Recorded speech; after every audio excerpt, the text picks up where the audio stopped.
The British government has reversed controversial plans to scrap the top income tax rate of 45% on earnings over £150,000 a year.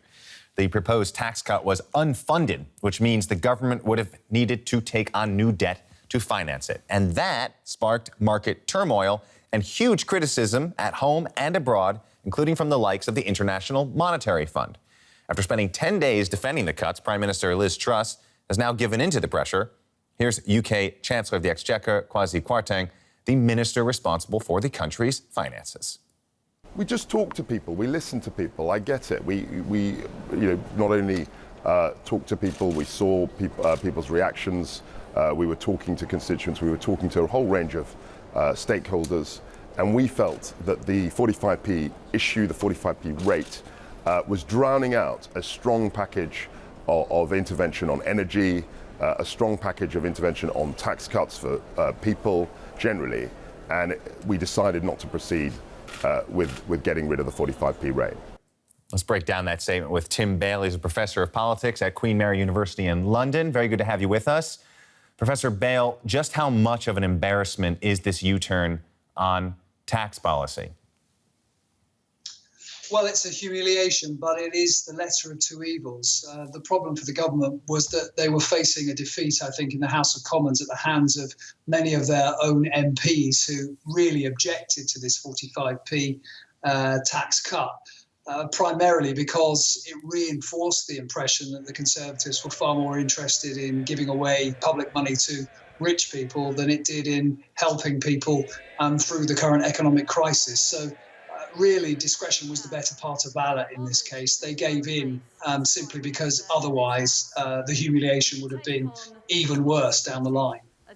What are the consequences for the government and specifically for Liz Truss, who is new in her role as Prime Minister? Well, I mean, Liz Truss is under an awful lot of pressure. I've never seen a Prime Minister come into office and lose support not only of the public but also of her MPs so quickly. It is entirely possible that some of them may still try to unseat her in the next few weeks. So enormous is the plunge in the opinion polls that the Conservative Party has taken since she took over. We've had several opinion polls now which show Labour with at least a 20% lead and in one case a 33% lead in the opinion polls. And I think many Conservative MPs are just looking at this and saying there's no way back from it with Liz Truss as leader. So amazing as it may seem, even though she's only been in post 2 or 3 weeks, they are now thinking about how to get rid of her. That is an impressive turn of affairs. Now, this tax cut proposal is out. What else is on the table to shore up the UK economy and help people there with inflation and high energy prices? Well, the other parts of the package are still there. The lifting of the cap on bankers' bonuses is still pretty controversial, but the other tax cuts, I think, are welcome. They're withdrawing a rise in national insurance payments, which I think most people would welcome.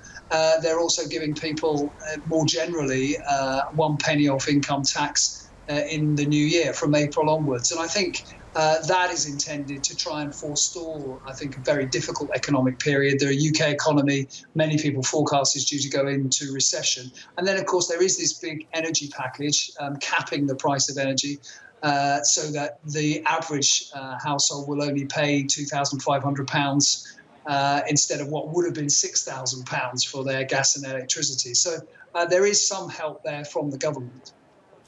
Now, this economic and political turmoil that we've seen in the UK as a result of the tax cut plan, it's rocked the country.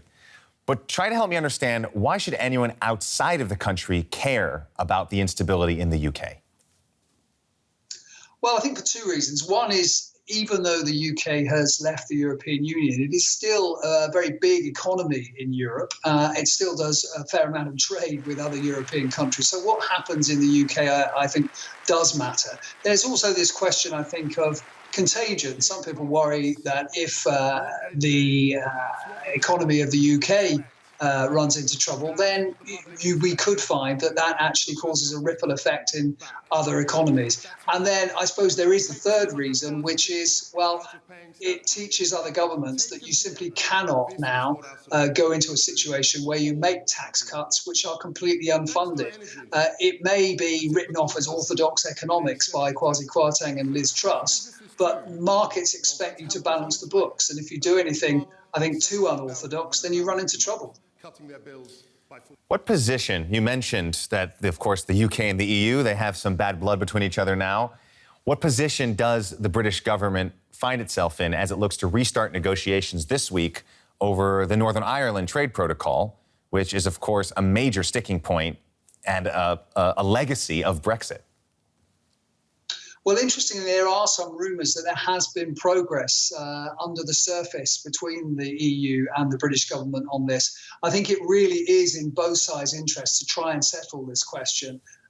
They really don't want to run into some kind of trade war, particularly in difficult economic circumstances for both sides. So I think we might see progress there. The problem for Liz Truss is that she has an awful lot of MPs on her backbenches who are, if you like, Brexit ultras and won't want to see any continuation of the EU's involvement in Northern Ireland, and in particular, any role for the European Court of Justice. So it's still a bit of a sticking point, but there are some rumours that there's been some progress, but we've yet to see that in the open.